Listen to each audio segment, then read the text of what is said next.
Missão Educar. Sejam todos bem-vindos. O Missão Educar está com uma nova programação, um novo, né, professor Dirceu? O Missão Educar, Uma nova programação. programação, Programação, inclusive, lembrando que sim, a Denise, que vai cuidar da parte cultural, isso é importante, porque entrou no Missão Educar, Denise, essa parte cultural que estava faltando bastante no programa, porque, veja, nós temos que verdade, considerar a cultura e a educação como irmãs gêmeas, né? Uma das outras, exatamente. né? Quem nasceu primeiro a gente também não sabe ainda, depois a gente conversa. Certo, Missão Educar, gente. Começando aqui, hoje vamos falar com dois escritores consagrados, figuras importantes no cenário cultural da cidade de Santo André.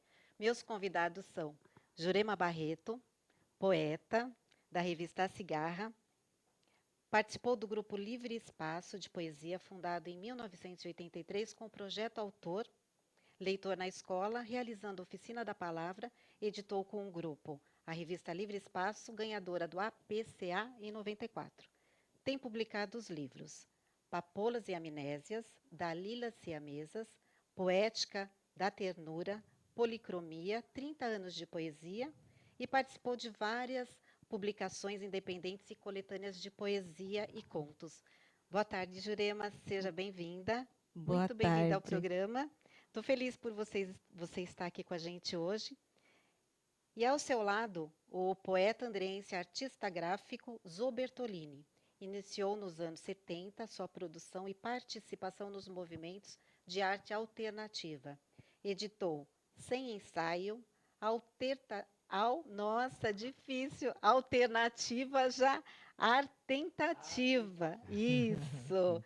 Edição do autor, Poéticas Urbanas, Céu Sem Dono, Vagamundo, Propostal, e, juntamente com a Jurema Barreto de Souza, edita a revista A Cigarra, desde 1994, e que lançou agora, em 2007, sua edição comemorativa de 25 anos de existência e resistência poética cultural. Boa tarde, Zô. Seja muito bem-vindo. Prazer enorme em recebê-lo aqui no Eu que programa. agradeço o convite, uma boa tarde, né, professor Disseu, a você. E é realmente muito interessante participar de um programa, né, com relação à missão educar, né, essa questão da educação. Como disse o professor, né, a arte e a cultura e a educação, elas seguem praticamente o mesmo caminho. Sim. E é uma coisa que a gente tem que continuar insistindo para que elas, né, voltem realmente dentro de um contexto que sejam de prioridade. Exatamente. Bom, vamos começar agora com a Jurema. Jurema, eu queria que você falasse um pouco de você, da sua trajetória e de quando e como aconteceu a poesia na tua vida. Bem, a poesia, eu acho que ela está na minha vida desde a adolescência, né, como a maioria dos adolescentes, que a gente se utiliza da poesia para falar dos sentimentos, das nossas angústias, o mundo que a gente começa a perceber, né? Aí eu escrevi bastante, mas nunca mostrava para as pessoas, né? Como Ah, tudo guardava na na gaveta. gaveta. Aí, em 80, no ano de 80, nós tivemos em Santo André um concurso de poesia, que era Jovens Escritores do ABC, e eu tomei coragem, né? E Apresentou. me inscrevi no concurso e ganhei esse primeiro concurso. Aí, no ano seguinte, em 81, foi um concurso de crônicas. Aí eu inscrevi a crônica e ganhei de novo. Aí eu falei, eu acho que Aham, eu tenho algum valor, né, algum dom, aham. e comecei a estudar estudei letras e tudo mais, né? E comecei a me dedicar bastante. E em 83, que eu conheci o pessoal do Grupo Livre Espaço, né? Que nós nos conhecemos numa reunião para falar sobre as artes em Santo André, né? Já era um dos primeiros movimentos para a gente discutir a nossa parte de cidadania dentro da cidade, o que poderíamos colaborar. E nós fizemos esse grupo, eram várias vertentes, existiam o pessoal de teatro, música, né? E nós nos juntamos e começamos a ter essa ideia. O que nós vamos fazer? Vamos invadir a escola. Invadir, É, ocupar a escola com hoje seria ocupar. Ocupação. E era muito difícil naquela época, porque o preconceito ainda era bastante grande.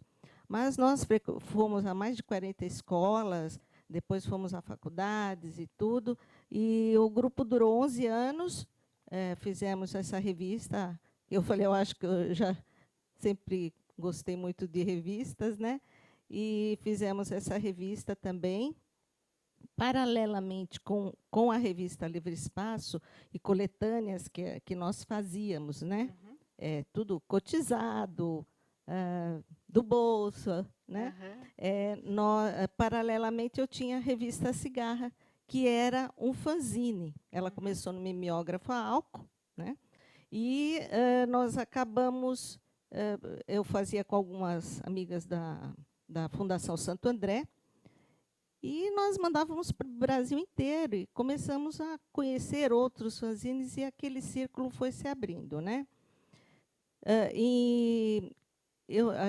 Depois do mimeógrafo, eu fiz a revista em xerox, né, que era IBM, era a mais moderno da época, né? Na época era bem moderno. Nossa, era super moderno e tal.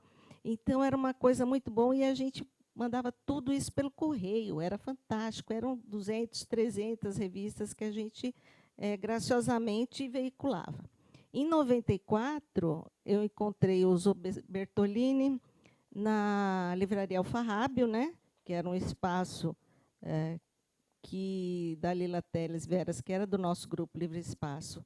Ela abriu essa livraria e espaço cultural, e eu conheci o Zô, que também vinha de toda uma trajetória gráfica e poética. E quando eu falei, eu quero mudar, mas eu não sei como, né? Não tinha esses dados. E aí ele falou, não, mas isso aqui é legal. Já tem, né? Já tinha 13 anos, né? Falou assim, mas você já tem todo um... Né? Eu ia parar, né? Você já tem todo aí um público e tudo. E ele começou a me incentivar, e nós acabamos fazendo uma revista, que era um fanzine, virar uma revista, né? Literária. Aí, com o apoio de outros parceiros, né? E chegamos aos 25 anos. Foi que ótimo. Isso para fazer circular a poesia e inserir no contexto os artistas, escritores e poetas da cidade. Isso, nós divulgamos os poetas da cidade e do Brasil. Inclusive, em 90 no exterior, nós tivemos bastante contato. Em 98, se não me engano, nós participamos de um evento chamado Veículo da Poesia, que foi na Biblioteca Mário de Andrade. Nós fomos escolhidos junto com 37 revistas escolhidas da Ibero-Americanas, né? Uhum. Então, foi uma coisa muito interessante. Nós conhecemos gente de de vários países, e fizemos uma fala lá que foi muito interessante.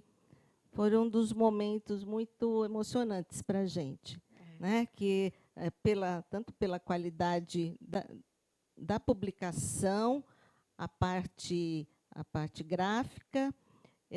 Nós dávamos as capas depois que eu me associei com o Zô, as capas eram suportes para artes plásticas, né? Então, nós começamos a receber assim o carinho dos artistas que cediam os trabalhos para as capas, né? E aí falamos de tudo, de poesia, de foto, de artes plásticas, de música. Fizemos trabalho sobre artistas da região também, músicos, né? Então, nós procuramos abrir um leque. Então, é uma revista que ela não é datada, né? Aham. Então, e aí, agora, depois que nós demos essa pausa na revista, nós começamos a nos dedicar aos nossos trabalhos individuais, né? Uhum. Então, aí eu fiz o meu livro Policromia, que comemorando 30 anos de poesia. Fizemos fanzines de novo, porque nós gostamos muito. Voltamos e fizemos o Frenesine e o Zine Zero. E aí a gente ingressou novamente no círculo do fanzine. Olha. E com uma garotada, que aí eu achei um barato, porque as pessoas ficavam encantadas, porque tinha garotada, não sabia nem o que era o mimeógrafo. Era incrível. Olha. Mas foi muito bom. Nós Uma continuamos. pergunta para você. Pois não. Você está falando de tantas coisas incríveis muitas que vocês coisas. estão fazendo, tem coisa, e me veio uma pergunta, que eu nunca me atentei aqui a Santo André, se perguntar. Santo André tem uma academia de letras? Se não tem, por que vocês não fundaram? Olha,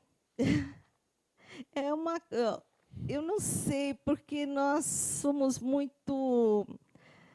Eu acho que nós gostamos de ir nos lugares, nós gostamos de sarau. Alternativa independente. Alternativa, independente. Sabe, nós temos aqui, não é uma academia independente também. Então, a nossa academia independente, na verdade, era a Livraria Alfarrábio. Sim, e continua sendo.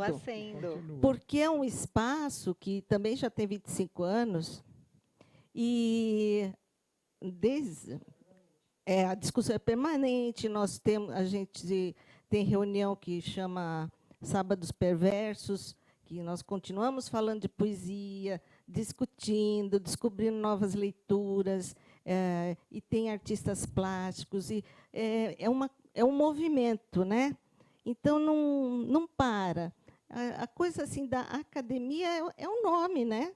Uhum. Que eu falei assim, não temos pensamos nisso.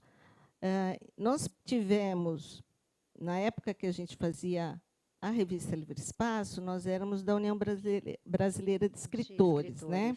Uhum. Então, nós éramos como se fosse um núcleo aqui, mas a gente é uma coisa mais espontânea, né? Não tem coisas fixas, né? O pessoal vem quem quer, a pessoa não tem aquela obrigatoriedade, cadeiras e coisas. De participar. Não, é uma coisa mais livre, né? Ah, é bacana. Muito bom, né, professor?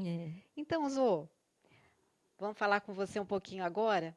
Eu gostaria de saber um pouquinho também de você, para resumir a vida de vocês é difícil, né? Difícil, é muito difícil resumir. Mas, enfim, fale um pouco sua produção alternativa, Zô. Olha, a minha produção alternativa, ela começa lá, na realidade, ela é bem anterior a tudo isso, né? Mas a ideia, assim, de começar a criar grupo, fazer parte, foi através de um grupo que a gente começou aqui nos anos 70, 74, mais ou menos, um grupo de artistas que não estavam ligados a nada, mas era um grupo que se reunia para falar de música, de poesia, de teatro. O teatro amador era uma coisa muito, muito forte aqui em Santo André, no ABC, e a gente se reunia. E, de repente, a gente criou um grupo de atividade mais cultural, que foi o Mutirão, em São Caetano, nos anos 75. E é dentro desse projeto que a gente reunia diversas artes, né? Teatro, cinema, música, poesia, artes plásticas, e a gente teve esse acesso, e porque também em São Caetano teve um ateliê de um grande gravurista, que foi do Paulo Menten, que existiu aqui, foi uma grande figura, e a gente se encontrava no ateliê do Paulo aos sábados, e ele tinha aquelas prensas enormes de estilo, entendeu? E ali começou a gerar, e a partir daí nasceu um movimento chamado Mutirão, que era uma forma de todas as artes. E dentro dessa ideia de mutirão também aconteceu de se fazer não digamos, nem um zine, era fazer um informativo a respeito do que a gente propunha. Cada um expor as suas ideias. E tanto é que no livro da Olga de Favre, que é sobre a imprensa alternativa no ABC, ela dá como primeiro veículo alternativo que se faz no ABC é o jornalzinho Mutirão. E nós fizemos, acho que 4 ou 5 números, assim, depois ele virou meio que revista, e a gente fez alguns eventos de praça pública, tomamos as praças, aquela coisa toda, isso numa época bem conturbada, que tudo era muito vigiada, inclusive, de uma certa maneira, isso nos deu uma ficha no DOPS. E tudo é história. E tudo é história. Então como eu vinha, eu comecei a trabalhar em artes gráficas em 66. Então, eu me apaixonei muito pelas artes gráficas. Então, essa paixão com as artes gráficas, porque eu digo que a maior revolução da minha vida mesmo foi quando eu comecei a descobrir que eu conseguia escrever e ler. Foi quando eu fui para o primário. Essa foi, assim, a grande paixão da minha vida. Fazer letras. Sabe, eu tive essa paixão muito. E logo no primeiro ano, eu não sei se por afeto, eu ganhei um livro da minha professora, de primeiro ano, com 7 anos. E essa ideia de ganhar um livro, É muito eu já importante. podia ler. Esse livro está guardado lá com amor e carinho, desde 1961. Né? Foi um dos primeiros livros que eu ganhei. E depois eu fui trabalhar numa editora grandiosa. E isso me levou a conhecer os tipos, as enotipos, as máquinas de impressão. Não tínhamos offset ainda, de uma certa maneira. Era tudo muito na... E essa leitura. Quer dizer, eu comecei a ler poesia muito cedo, né? Bem cedo, e comecei a me interessar por ler. Ler e, de repente, escrever era uma coisa maravilhosa. criar. Eu adorava escrever. Continuo fazendo até hoje, por isso que eu uso caligrafia mesmo. Eu sou caligráfico, né? E tudo isso foi acontecendo dentro de uma sequência natural, né? Então, essa paixão pelas artes gráficas, pela leitura, pela caligrafia, por essas coisas. E o interesse da época também, que na época, Uma época difícil de se fazer uma época que poesia. não tinha uma censura. Então, o que existia de imprensa? A imprensa alternativa, a imprensa nanica, a imprensa marrom, a imprensa isso, a imprensa aquilo. Tinha todos os nomes, né? Certo. Informação é que não faltava. Marginal, Marginal. principalmente, né? E por que essa terminologia zine que vocês falam? Zine. Para entender isso. Então, porque na realidade zine vem de magazine. Tá. Magazine seria uma revista. E aí, no princípio foram... Mas abreviamos para zine. No Brasil tudo aí se abrevia. Porque zine fica... Né, porque na realidade a primeira coisa que vem o fanzine. Mas o fanzine, na realidade, isso foi nos Estados Unidos, que, por exemplo, aquelas pessoas, vamos dizer assim, como é que é, o James Dean, que eram as pessoas que faziam tudo, eles faziam revistinhas com as fotos dele, com isso, foi criando várias revistinhas desses e chamava-se fanzine, que era uma revistinha de fã. Tanto que ele foi indicado a um prêmio Nobel até recentemente. Né? O James Dean, é isso? É. E essa ideia do zine, então, por exemplo, nós não fazemos o fanzine, que é uma revista de fã, nós fazemos o zine. O zine. Por isso que a gente criou a ideia Começa com magazine, frenezine, que é uma coisa de frenetismo. Magazine chama Olha. de mega chama-se zine. Bom, o papo está interessantíssimo, né? Muito, A conversa está muito, muito boa, muito conhecimento, mas nós precisamos chamar agora o nosso apoiador, né, professor? Sim. Vamos ao nosso Picolino apoiador. Mil. A Escola Picolino Mil é uma idealização da professora Ana Maria, que se propõe, gente, em primeiro lugar, acolher o seu filho, dar a ele uma educação de qualidade, com comprometimento, voltado para um amor próprio, um espaço peculiar. E a Ana Maria é uma professora assim, muito afetiva, Sim, né? sim. Muito carinhosa, a forma dela de acolher suas crianças. E esse comprometimento é o que mais chama a atenção numa escola. E a Picolino Mil, já, o próprio nome já diz, né? Picolino Para Mil pequenos. para pequenos. Exatamente. E a Ana uma Maria escola, Mascaro. exatamente, está aí uma escola de qualidade, tem aí o endereço, o telefone, vocês anotem. Então, leve seus filhos para conhecer essa escola. Aí você vai ter uma ideia. Porque a gente falando é uma coisa e visitando é outra. Tem que visitar, Tem tem que que dar uma visitar a escola passadinha lá para e conhecer. conhecer a escola e Exatamente. bater um papo com a professora Ana Maria. Isso. Grande mestra. Agora nós vamos falar da avessa. Avessa. Eu vou usar das avessas mesmo, né? É. Porque tem um detalhe importante na avessa. Além dela vestir as mulheres elegantes da nossa região, não é isso? Que logo, logo você vai estar se vestindo lá também, Sim, não é não, isso? a avessa já está me vestindo. Já, então. E E tem todas mais uma, e tem mais uma As coisa. apresentadoras também do programa. E tem mais uma coisa. Atende pelo WhatsApp. Sim. Você pede. Olha só como a coisa vai se modernizando pela tecnologia. Manda a fotografia, pede, você só não experimenta pelo WhatsApp, né? Mas aí você decide e compra a sua mercadoria na avessa. Exatamente. A Avessa é uma loja de moda fashion para a mulher ativa que precisa estar arrumada o dia todo, com conforto e estilo, né? Então eu convido vocês que estão nos assistindo a visitar a Avessa, ir lá tomar um café, um prosecco com a Mirella, e ela vai deixar você, olha, com estilo para arrasar no look. Certo, então Avessa, né, professor? Avessa. Vamos lá, Zô, tá faltando poesia no mundo? Você acha que está faltando poesia no mundo? E completando isso, para você ir pensando aí, você comemorou os 40 anos de poesia, né? Como foi essa comemoração? O que aconteceu? Bom, eu digo que nunca faltou poesia no mundo. Desde o princípio, nunca faltou poesia no mundo e a poesia não está extinta em nenhum momento. A questão da poesia é você ter olhos de ver poesia. Olhos, exatamente, é o olhar poético. Então, por exemplo, eu digo que eu trabalho, quando eu digo trabalho de uma maneira lúdica, eu digo que eu trabalho com os olhos de observar e absorver. É um feedback, você observa e absorve. E isso tudo faz com que isso gere um sentimento de poesia.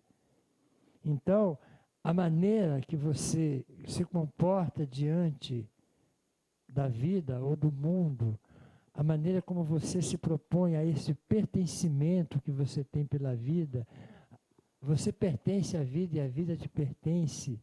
Então, esse pertencimento, por isso que eu digo que a minha ideia da poesia urbana é isso. Eu tenho um pertencimento pela cidade. A cidade me pertence e eu pertenço a ela. Então, eu tenho toda essa liberdade de poder observar exatamente aquilo que eu quero. De buscar essa sintonia. Então, isso vai fazendo que você vai descobrindo poesia até onde não existia poesia. Aí você lê os olhos, né? Os olhos das pessoas. Exatamente. Você, o coração a das leitura, pessoas. como dizia o mestre Oswald, né? Ver com os olhos livres. Zô, eu vi uma coisa assim passando pelo jornal, da sua proposta de se dedicar à poesia da nossa cidade. E você não, eu achei muito legal porque você deu valor à sua terra natal, deu valor à sua cidade. Você não pensou que em algum momento essa sua poesia poderia estar deslanchando como está acontecendo? Então, Dirceu, na realidade, a minha poesia já foi até bem mais longe do que eu imaginava. Ela já teve grandes momentos, já participei de várias mostras internacionais, então teve bastante essa difusão já. Agora, esse projeto para a cidade foi um projeto, acho que, de uma magnitude assim, para expor a poesia de uma maneira em que as pessoas foram surpreendidas pela poesia. Porque a poesia, não, como sempre já dizia o poeta o Sérgio Sampaio, né? Poesia está nas ruas, poesia está nas calçadas. Isso literalmente aconteceu com os meus poemas. Eu vi um poema seu de calçada que eu achei muito interessante. Então, tanto é que uma das pessoas da secretaria na época, ela precisou, esse foi o projeto mais interessante que nós fizemos nesses últimos tempos. O projeto que mais deu repercussão, né? Então, eu me tornei uma celebridade. Esse projeto é Intervenção Poeta na Rua. Zoe a Cidade. E eu digo até brincando, eu falei, poxa, eu sempre dizia que, olha, até eu fiz um outro poema depois para ilustrar os poemas da exposição que eu fiz, que eu disse, saído das gavetas, agora os meus poemas são lidos nas sarjetas. Olha, Ai, que legal. Né? que lindo. Então, essa ideia dos poemas estar na rua, e as pessoas, puxa, você é o poema, oh, você...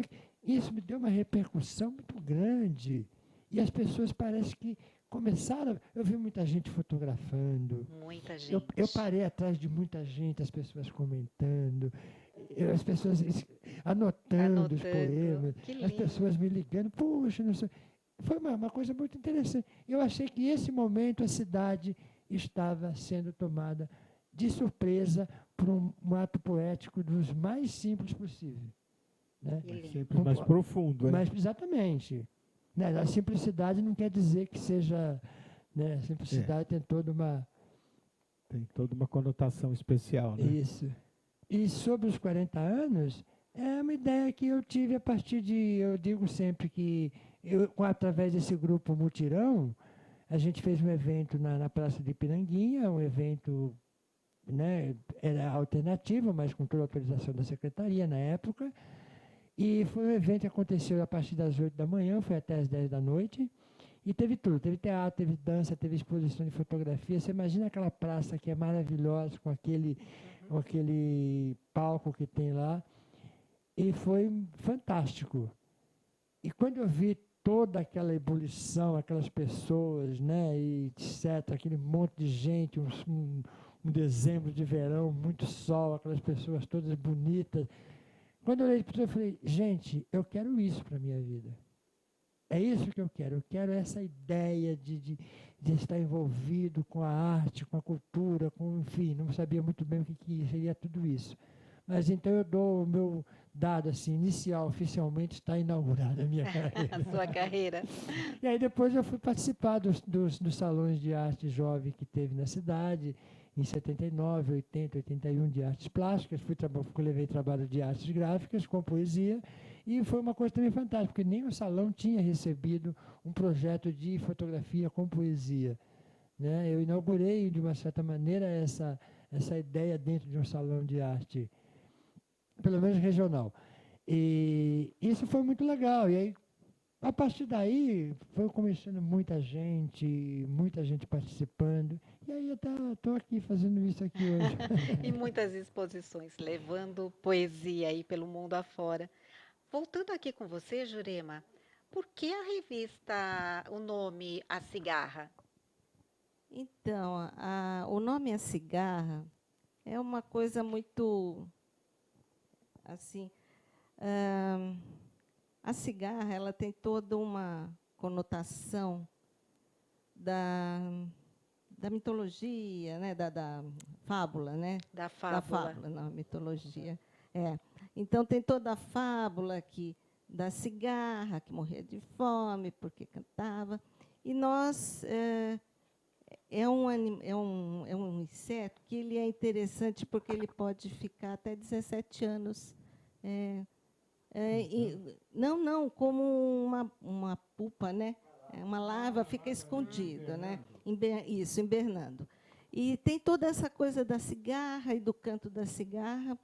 E, na época que eu estava procurando o nome, estava muito envolvida com a música da cigarra, do Milton Nascimento, né?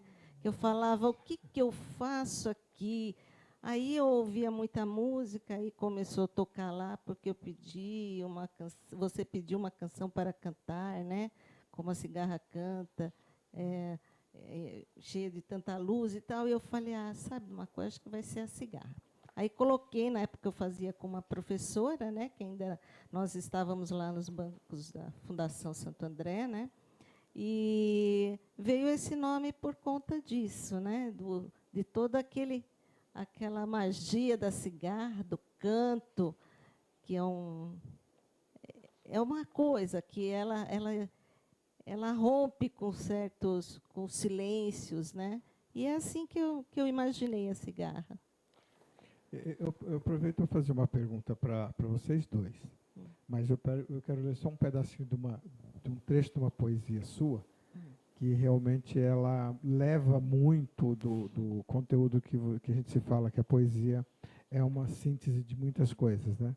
A ceia da lua negra, imenso campo de trigo, promessa de eterno saciar, da fome lunar que meu corpo abriga. Só esse trechinho. Você está se referindo a quê? E aí, depois a colocação que pode passar para os outros também, que é qual é a definição que vocês dão para ser poeta, a poesia? Então, esse poema em específico, A Ceia da Lua Negra, eu fiz, seria uma personagem que é um mito, que é o mito de Lilith, né? Que seria uma entidade criada no começo dos séculos, né?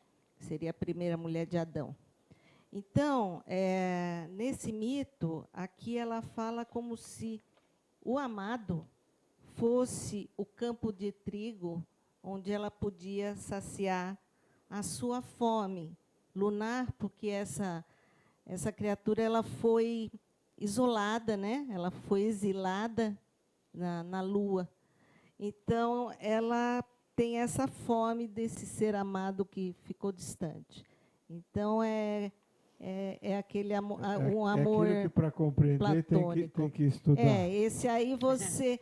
foi uma viagem, porque eu sou muito ligada no surrealismo, então eu peguei dentro do mito e viajei, como se fosse ela falando dessa falta do ser amado, do desejo, né?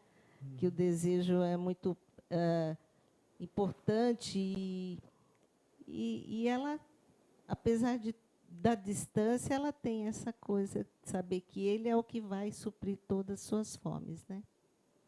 Ok. E qual é a definição sua de poesia do poeta? Então, a gente sempre fala que a poesia, para mim, sempre é uma visão que você tem do mundo. Por isso existem tantos poetas e tanta riqueza, porque cada um tem o seu olhar dentro da sua poesia, né? E, para mim, a poesia é isso, é um modo de ver a vida e também um modo de vida, de você viver poeticamente, não apenas falar assim, não, eu escrevo um livro, eu vou vender, eu vou ficar famosa, não. É você, dia a dia, você procurar a beleza, você procurar até a denúncia de algumas coisas que as pessoas não estão vendo, né? A gente chamar a atenção também para o que precisa ser mudado no mundo ou na sociedade, no seu entorno, né? Então, para mim, a poesia é cotidiana mesmo, de né? uma forma de reflexão, né? De reflexão, de pensar o mundo. E, inclusive, a poesia, eu acho que ela, como a gente trabalhou muito dentro das escolas, também sou professora, né? A poesia é o primeiro contato do adolescente, da criança com a palavra, ela é lúdica. Então, a partir da poesia, você pode abrir os interesses, despertar a vontade de ler livros, né? Que é interessante, porque você fala, puxa, tal autor lê um livro, você vai atrás daquele autor e aquilo não acaba, porque sempre alguém ficou inspirado em alguma coisa ou se baseou. Então, eu acho que é isso, ela é uma grande porta para o conhecimento, para as emoções, para a gente se conhecer também. Olha, melhor do que psicanálise, porque, olha, você faz uma análise muito grande. Profunda. Quando você passa no tempo, eu guardo todos os meus escritos, você vê a sua mudança, a sua evolução, né, o seu crescimento como ser humano. Poesia é terapia, né, Zo? Também. Zo, eu imagino a tua cabeça agora fervendo e você imaginando vários poemas aqui. Mas espera só um segundinho que nós vamos falar o nosso mais um apoiador e a gente continua.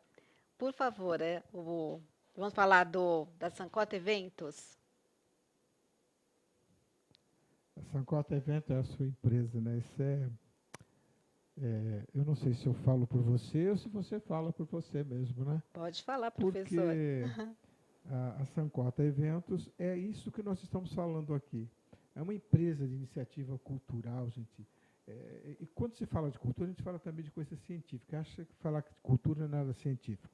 É sim, é uma empresa voltada a iniciativa cultural, artística, de produção de textos e de eventos, da produção de eventos aí na sua cidade. Pense, se você quer uma empresa para fazer um evento, para divulgar o seu trabalho, porque um evento cultural, por demais, divulga muito a imagem de uma Secretaria de Educação de uma cidade, divulga por demais a cultura envolvente essa cidade, divulga os artistas, os poetas, os escritores que estão aí nesse nosso país menosprezados. Sancota Eventos. Anote o recado e fale com essa moça simpática que está aqui apresentando o programa de hoje, que é a Denise, muito simpática mesmo, e aí você vai poder levar para a sua cidade um evento de qualidade. Sim, agora vamos falar da Paineiras. Bom, a Paineira é da nossa amiga Osvana Famelli, né, já muito conhecida na cidade, Centro Educacional Paineiras. Agora, a frase por si só diz, formando grande desde pequeno. Eu acho que a frase em si, né, já diz tudo, né? Já transmite a mensagem. Já transmite uma mensagem muito poderosa do que representa o Centro Educacional Paineira. Preparando gente de pequeno para se tornar grande. E esse conhecimento abrangente que leva ao Centro Educacional Paineira, da professora Osvana Famelli.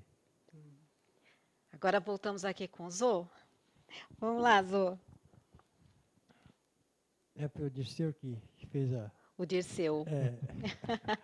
Responder. Eu até gostei daquela que você falou em off para a gente ali, da definição da poesia. Qual foi? É que você fez comparação lá com o Rubens Alves. Sim, eu gostei muito daquela definição. Muito interessante aquilo. Mas a sua? A minha? Olha, Rubens, depois de um certo tempo, eu descobri que eu faço poesia para me divertir e levo isso muito a sério. Essa foi uma ideia, porque é a minha, digamos, é a minha sobrevivência enquanto humano, como pensador, como sentimento, né, como realidade. Então, a poesia, como eu digo, né, citei o Oswald agora, e o Oswald tinha um grande poema que era 2 frases, né? Amor, humor. Então, quer dizer, nada sobrevive sem humor. O próprio Guimarães Rosa, ele diz numa das frases de um livro dele, O Ave Palavra, ele diz, a única coisa que podemos dar a Deus é alegria. Essa prova de alegria é exatamente essa questão do nosso humor. Essa coisa que hoje a gente tem percebido, quando você diz que está faltando poesia no mundo, não está faltando poesia no mundo. O mundo está repleto de poesia. O problema é que tem um excesso de sofrimentos irresponsáveis vindo de todas as fontes possíveis e imaginárias, quase todas falidas, que interrompe esse ciclo da poesia. Então, a poesia é aquilo que desperta, assim como a filosofia é o que dá o ânima, né? E isso é a questão da nossa sobrevivência enquanto pessoas que estamos aqui para uma plenitude. Sim. As pessoas esquecem que nós estamos aqui para uma plenitude. Acham que isso... Não, nós estamos aqui para uma plenitude de vida. Viver o ciclo da vida, né? Exato. E isso tudo é ignorado. E a poesia, tanto a poesia quanto a filosofia, ela te dá isso. E para mim, no meu caso, a poesia, além dela ser tudo isso, ela é um objeto também das minhas indignações. Sim, arte é provocação? Para mim é. Inclusive, eu tenho um poema aqui que eu até queria ler para você, que é um poeminha de 2 estrofes, que chama-se Alvos. Quando eu digo alvos, é alguma coisa que tem que ser atingida. E a primeira estrofe é uma estrofezinha assim, bem com relação a uma certa rebeldia, né? Porque eu vejo hoje que eu estava vendo de um psicólogo dizendo que o grande problema da sociedade hoje, dos pais, é tentar tirar a rebeldia das crianças. Isso é muito complicado, porque ser rebelde é um agente natural de uma certa maneira. Sim, né? Claro. Então, esse poema aqui já é um poema... Alvos. Nem toda vidraça estilhaça o mesmo som. Quer dizer, aí estou dizendo quebrar a vidraça, né? As distantes, é proibido, proibido, aquela coisa toda. E o segundo verso diz assim: ser poeta é vício, portanto, descarto a hipótese que se nasce com o dom. Eu não nasci com dom nenhum. Não. Entendeu? Eu não tive dom nenhum. A poesia que foi se tornando algo, que foi me atraindo, isso realmente foi se tornando um vício, de lidar com a poesia, de pensar a poesia, de fazer poesia, de ler poesia, muita leitura de poesia. E quando você descobre, você está vivendo no mundo poético. Outro dia, uma pessoa me parou lá num determinado lugar e disse: e aí, poeta, como é que está? Sonhando muito? Eu disse assim: como sonhando muito? Porque poeta tem a cabeça nas nuvens, não sei o quê, e coisa e tal. Até ia levar até um pouco mais adiante. Não, hoje realmente até meus problemas devem estar nas nuvens já, né? Com esses arquivos, né? Nas nuvens. Literalmente falando. Dropbox, né? Mas essa ideia de que poeta é sonhador, que poeta é isso, que poeta é aquilo. Não. Levam para a parte do romantismo, do sonho, então, por exemplo, do irreal, imaginário. Então, esse primeiro verso é isso. Nem toda vidraça eu estilhaço mesmo sou. Porque teve que quebrar muita vidraça também. Entendeu? E é interessante que a poesia, para mim, é uma coisa tão prática, porque o poeta que não vive a praticidade da poesia, ele não viveu a poesia. Se ele fica só repetindo a poesia, ele não se transforma. Por exemplo, da vidraça aí que você falou. Cada um vai ter que quebrar a sua vidraça. Não é quebrar a vidraça jogando lá, literalmente. É isso que eu falo. A poesia, como a filosofia, sempre foi encarada dos lunáticos, o cara que viaja. Nada, cara. Se deu resultado para os dois que estão aqui, é porque eles vivenciaram. Sim. Poesia é vivência, a mais profundo estado de vivência do ser humano. Eu digo sempre uma coisa, Disseu. Com a poesia eu não tenho teoria, só prática. Só prática. Só prática. É isso mesmo.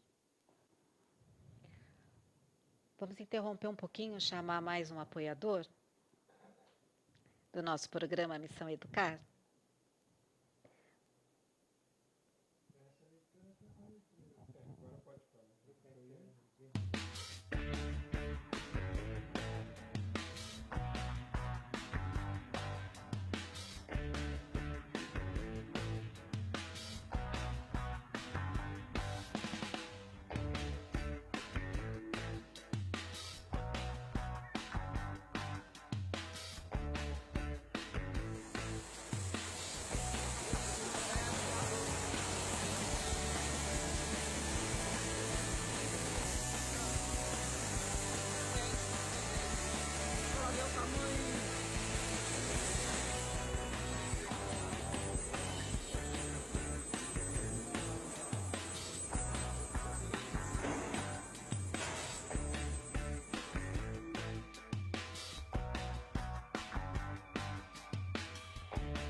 Professor, já está no ar.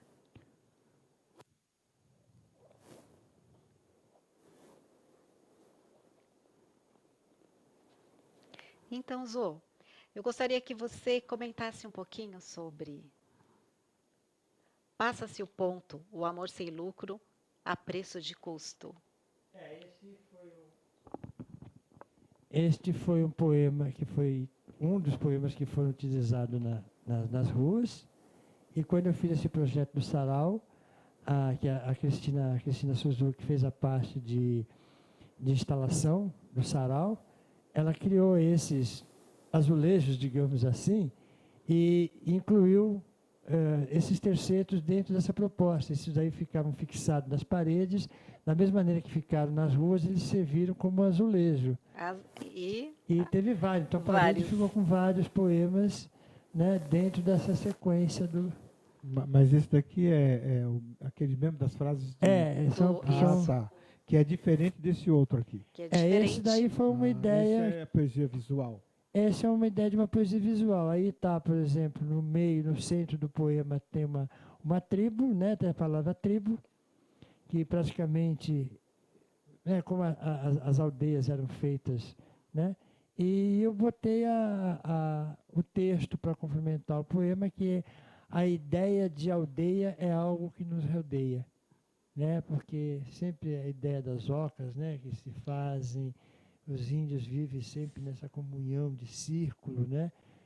E mais ou menos eu visualizei em termos de palavras e imagens essa ideia da questão da tribalização. Agora, quando eu digo tribo, eu não digo somente as tribos indígenas, não. Eu digo também as tribos contemporâneas, urbanas, metropolitanas, etc. Todas as tribos. Todas as tribos. Gostaria de mostrar agora o livro da Jurema, Policromia, Jurema. Microfone. Aí. Esse é o Policromia, né? Esse livro eu fiz em 2010, que eu, como usou, né, escolhi uma data que foi do meu primeiro concurso de poesia para começar a contar realmente o que eu... uma data para contar esse tempo de carreira, digamos, né? E, apesar de que sempre a gente começa a escrever aos 13 anos, então aí vai muitas datas, né? E, então, a Policromia foi um livro que, quando eu reuni os poemas, que eu tinha os outros livros e tal, e eu reuni esses poemas mais novos, e eu percebi que existia muita relação com cores, muita citação com cores, com imagens, né? E policromia é isso, né? Influência do Zobertolini, que trabalha com as cores, né, nas artes gráficas. E aí o livro é muito bacana, que foi muito emocionante fazê-lo, né? Com, lógico, o auxílio do Zobertolini. A capa é do Milton Mota, que é um artista também do ABC aqui, agora ele está morando no interior, e ele trabalha com metal, né? E ele fez, a partir do metal, ele fez a imagem. E aqui a gente fala um pouco de tudo. E, inclusive, aqui eu falo ir além da imagem e ser a voz, né?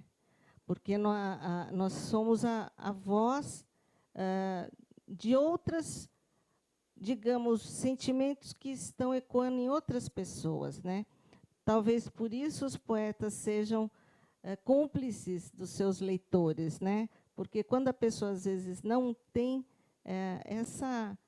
esse hábito de escrever, de capturar essas imagens, ele escuta a nossa voz e faz, né? O poema já não é mais nosso, mas Não de quem o lê. Então, eu tenho um poema aqui que eu gosto muito, que eu falo o que nós somos, né? Que nós somos herdeiros. Herdamos as ferramentas e a febre de construir imagens. Recusando sinais de tormentas, pintamos invisíveis miragens. Nossas cores não descansam. Voláteis, nossas almas criam novos pigmentos. Estamos na calma das luas e na urgência de enfrentamentos. Destino, continuar a linhagem de quem tenha a palavra como sua mais cara bagagem. Que é isso, a palavra para nós é uma entidade, né, que nos habita e forma tribo de palavras, e a gente não sabe viver sem isso realmente. Nossa, lindo, lindo. Gente, o tempo passa tão rápido que nós estamos chegando ao final do programa. Que pena. Que pena, nossa, eu não vi o tempo passar essa enxurrada de informações aqui. Tem tanto assunto para se falar, para se comentar, para mostrar, ser mostrado para o nosso público aqui nossos teleinternautas, né? Mas, enfim, o tempo está curto. Eu gostaria, Zô, das suas considerações finais e onde encontra os seus trabalhos e uma mensagem para quem está nos assistindo. Bom, as minhas considerações que eu acho que essa comunicação hoje, que rápida, né, democrática, isso tem que exatamente, né, é o que eu digo, nós temos que nos preocupar sempre com a qualidade e não com a quantidade. Então, esses programas são muito interessantes, que dão uma noção, de uma certa maneira, ter uma indicativa, né, do propósito de cultura, de arte. E eu acho que tem que haver vários, tem que haver muitos, né? Então, se não deu nesse daqui, a gente faz um segundo, faz um terceiro. Vamos, quarto, e quantos vamos for indo necessário. fazer, né? Até que tudo isso vira né, uma coisa diária, etc. Porque tem qualidade, né? Sim. Agora, o meu trabalho está disponível na Livraria Alfarrábio, que é o único ponto assim que se propõe, né? E eu ando com alguns trabalhos por aí, né? Eu digo que eu sou um traficante e usuário de poesia, né? Então eu tenho sempre, mas é muito fácil né, de encontrar. Principalmente no Alfarrábio tem esses trabalhos. É só entrar na internet, dar um Google lá, colocar Zô Bertolini. Tudo é muito fácil. Hoje em dia, tudo é muito fácil. A comunicação hoje é uma maravilha, se estabelece de uma maneira muito prática, né? A gente tem todo esse acesso, isso é muito bom. Ótimo. Jurema, você, as considerações finais? Eu quero agradecer a vocês o espaço, essa oportunidade de mostrar um trabalho que a gente faz com paixão, que nós levamos o nome de Santo André para toda parte, para o exterior também. E falar que nós estamos também no Facebook, né? Quem quiser achar, é Jurema Barreto de Souza 2, né? Porque nós já temos um segundo. E lá também no Facebook tem a revista A Cigarra, que eu estou digitalizando todas, né? Então, porque muitas das revistas já esgotaram, né? Então, as pessoas podem acompanhar e um dia que quiserem acompanhar a programação da Alfarrábio, que a gente sempre se encontra lá, de repente vai lá participar da nossa roda de poesia, conversar. E muito obrigado. E tem muitos poetas bons aqui no ABC, espero que eles possam visitar vocês também. Muito obrigado, viu, por tudo. E se alguém tiver interesse de conhecer vocês pessoalmente agora, final de semana, sábado e domingo, por esses dias, vocês estarão onde?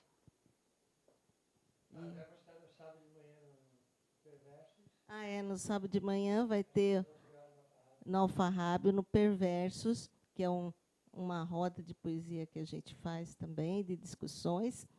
E às vezes, quem quiser, marca, a gente senta num café para bater um papo, que nós adoramos cafés aqui em Santo André. Café e poesia. Café e poesia, tudo de bom, olho no olho, né? Para sair um pouco desse virtual, né? Sim, é muito importante, né, professor? Muito. Café com poesia. Café. Só café filosófico, café e poesia. Pronto. Café poético, uma maravilha. Café poético. E agora? E agora nós estamos chegando ao final de mais um programa. Eu gostaria de agradecer imensamente, é uma honra receber vocês aqui no meu primeiro programa, apresentando agora. É novo, tudo muito novo para mim, eu estou muito feliz e muito feliz mesmo de ter vocês aqui, meus queridos. E gratidão mesmo do fundo do coração. Eu estou até emocionada aqui. Muito obrigada, nós que agradecemos. Para você, internauta, eu agradeço a sua audiência, beijos literários, poéticos e até o próximo Missão Educar. Ali para Em homenagem aos dois poetas, não poderíamos deixar Ah, uma frase exatamente. do professor Henrique César de Souza, que é uma verdadeira poesia, uma síntese filosófica nessa frase. O homem não é sábio porque sabe, é sábio porque ama. Para vocês dois, Zô e Jurema. Jurema. Muito Meus parabéns. obrigada. Prazer. Prazer. Foi ótimo, né? Nossa, que bom receber vocês aqui.